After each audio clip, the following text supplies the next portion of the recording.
Intelligent mathematics classes में आप सभी विद्यार्थियों का स्वागत। आज की इस वीडियो में 10th क्लास का एक बहुत ही इंपॉर्टेंट प्रश्न मैं आपसे शेयर करूंगा इजी शब्दों में, जो बिहार बोर्ड अक्सर पूछते रहता है प्यारे बच्चों। चलिए तो सीखते हैं प्रश्न। यदि x minus 1 3x² minus px plus 4 का गुणनखंड हो तो p का मान बताना है।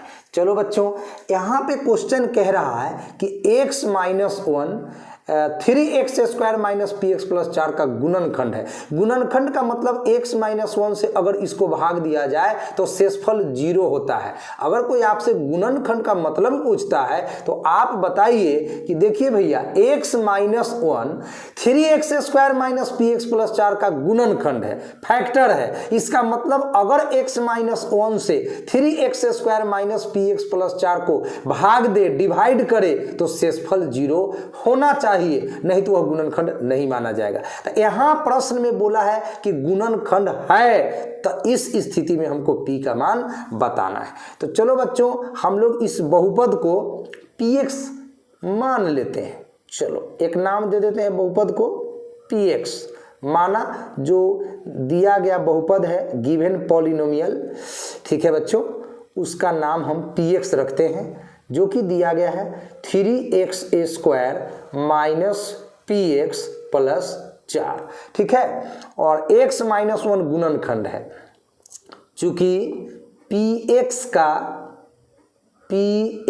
का x माइनस 1 एक गुणनखंड है, ऐसा आपका प्रश्न बोल रहा है। गुणनखंड है तो गुणनखंड है भैया, तो शेषफल तो 0 होगा, रिमाइंडर विल बी 0। ओके, तो अब हम लोग लिख सकते हैं इसीलिए शेषफल इक्वल टू 0। जब गुणनखंड है तो रिमाइंडर यानी शेषफल इक्वल टू 0। और शेषफल निकालने के लिए फॉर्मूला है कि यदि x के साथ माइनस 1 है तो आपको इस बहुपद में x के जगह प्लस 1 डालना है। चूंकि यहाँ माइनस 1 है इसीलिए x के जगह प्लस 1 डालना है।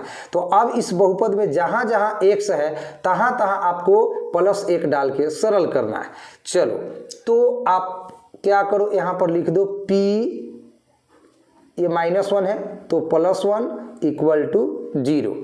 अब P1 बराबर 0, इसी का इस्तेमाल करना है, इसी समीकरण का इस्तेमाल करना है। P1 बराबर 0, ये 1 कहाँ से आया, x माइनस 1 है, ये माइनस 1 है इसीलिए यहाँ पे प्लस 1। बाय द वे यहाँ पर प्लस 1 रहता तो यहाँ पे माइनस 1 लिखना पड़ता। चलिए अब आपको क्या करना है, इस बहुपद में x के जगह 1 बैठाना है। तो 3x² यानी 1² माइनस p x के जगह 1 एंड प्लस में 4 इक्वल टू 0, ठीक है बच्चों।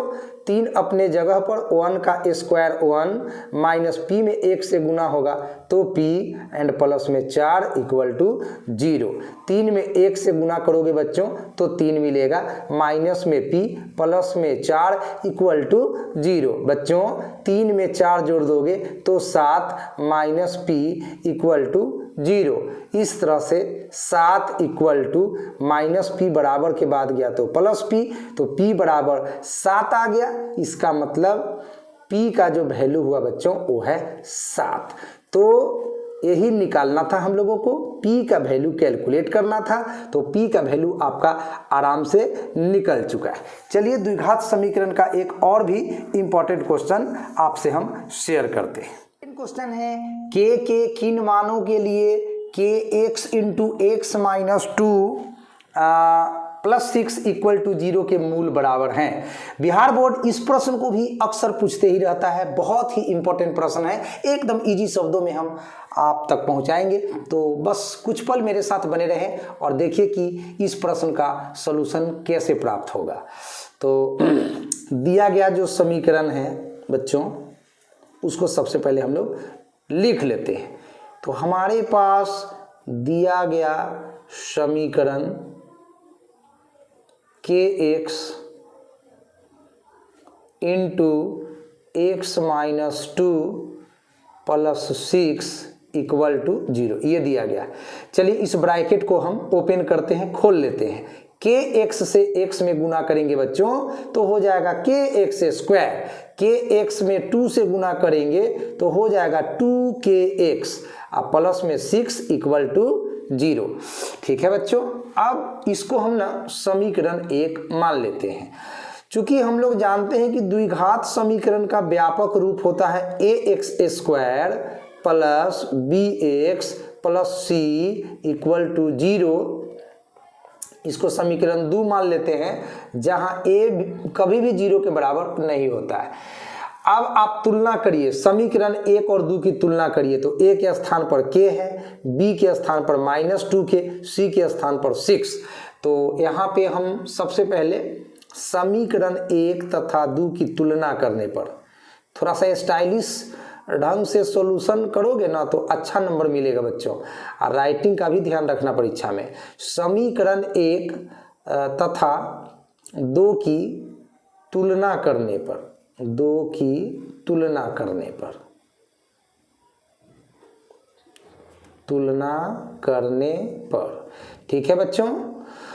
तो a का वैल्यू k हुआ, यहाँ पर लिख दो a बराबर k, कॉमा b बराबर -2k, x का गुणांक b होता है तो x का गुणांक माइनस में 2k है बच्चों, ये लिख दो आप -2k, एंड c अचर पद होता है जो कि है आपका 6। ठीक है बच्चों, चलो अब क्या करना है, इस प्रश्न में जो शर्त दिया गया है उसका इस्तेमाल करना है। जैसा कि हम जानते हैं कि किसी द्विघात समीकरण के 2 मूल होते हैं और दोनों मूल बराबर कब होते हैं, जब उनका विवेचक 0 होता है, जब उसका डिस्क्रिमिनेंट 0 होता है। तो अब हम लिखेंगे प्रश्न से,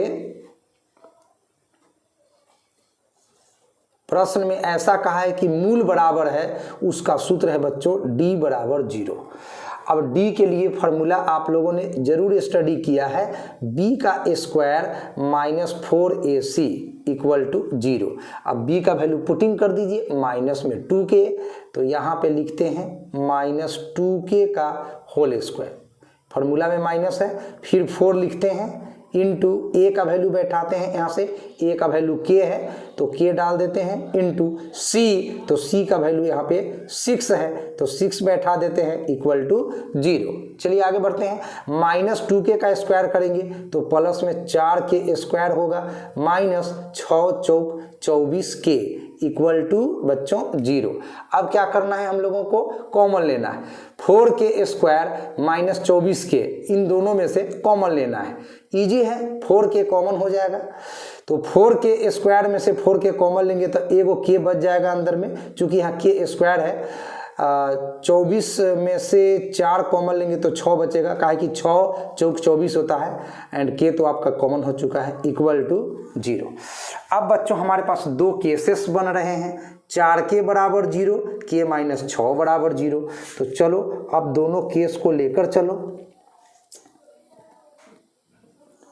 जब बच्चों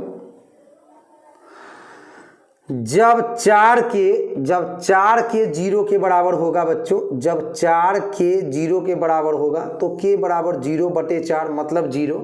ठीक है, जब k -6 0 के बराबर होगा बच्चों, जब k -6 इक्वल टू 0 होगा तो k इक्वल टू ये -6 बराबर के बाद जाएगा तो +6 होगा। अब देखो बच्चों, यहाँ तो आपका k का 2 वैल्यूज प्राप्त हुआ, एक 0 और एक 6। बट आपको मैं यहाँ पर बताना चाहूँगा, कभी कभी बच्चे इतना ही पर लिख कर आंसर छोड़ देते हैं और उनका 2 नंबर का जो ये प्रश्न है उसमें 1 नंबर दिया जाता है, 1 नंबर काट लिया जाता है। कहिएगा सर हम मैथ तो सही बनाए, पूरा अच्छा से मतलब सॉल्यूशन किए, तो फिर 1 नंबर क्यों काट लेगा। देखिए बच्चे यहाँ पे एक गलती कर बैठते हैं, इसीलिए 1 नंबर खो देते हैं। तो इतना करने के बाद भी आप 1 नंबर खो देंगे तो कितना दुख की बात है। यहाँ पे एक चीज आपको बताना पड़ेगा, अगर 2 में 2 नंबर आपको चाहिए तो लोग कहते हैं कि मैथ में पूरा नंबर मिल जाता है। यस, मिलता है पूरा नंबर, बट पूरा सही ढंग से आपका लिखा हुआ बात भी होना चाहिए, सॉल्यूशन भी होना चाहिए, आंसर भी होना चाहिए। यहाँ k का मान 0 आया है बट होगा नहीं, तो बट मतलब परंतु, किंतु k नॉट इक्वल टू 0, के का मान 0 नहीं हो सकता इस क्वेश्चन के भीतर, सिर्फ के का वैल्यू 6 ही होगा, यानी दोनों आंसर एक्सेप्टेबल नहीं है, सिर्फ के का मान 6 ही इसका आंसर होगा। और जो बच्चा नहीं लिखेगा ये दो बात, इसी दो बात के चलते उनका 1 नंबर काट लिया जाएगा। अब इसका मैं कारण समझा देता हूं कि क्यों। अरे बउआ, अगर के का मान 0 हो जाएगा, अगर के का मान 0 हो जाएगा तो यहाँ के के जगह आप 0 डाल दोगे, तो 0 में x से गुना करोगे तो 0, और 0 में x से गुना करोगे तो फिर 0, तो x स्क्वायर तो आपका खत्म हो जाएगा। और जब x स्क्वायर ही नहीं रहेगा तब यह द्विघात समीकरण ही नहीं रहेगा। इसीलिए द्विघात समीकरण के अस्तित्व को बचाने के लिए हमें k का वैल्यू 0 तो रखना ही नहीं होगा, तो हम सिर्फ और सिर्फ k का वैल्यू 6 लेकर चलेंगे, तभी जाकर के इस द्विघात समीकरण के 2 मूल्य निकलेंगे और दोनों बराबर होंगे बच्चे।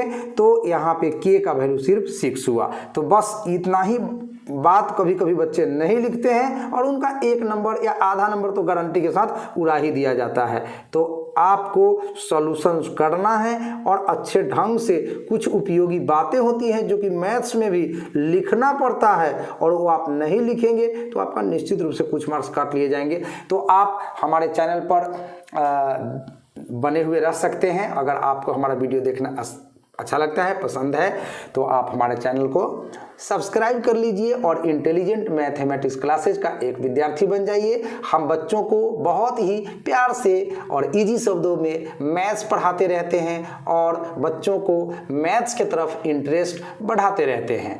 तो आज की इस वीडियो में बच्चों इतना ही, फिर कुछ उपयोगी और प्यारा सा क्वेश्चन लेकर बहुत जल्द हाजिर होते हैं। तब तक के लिए थैंक यू सो मच।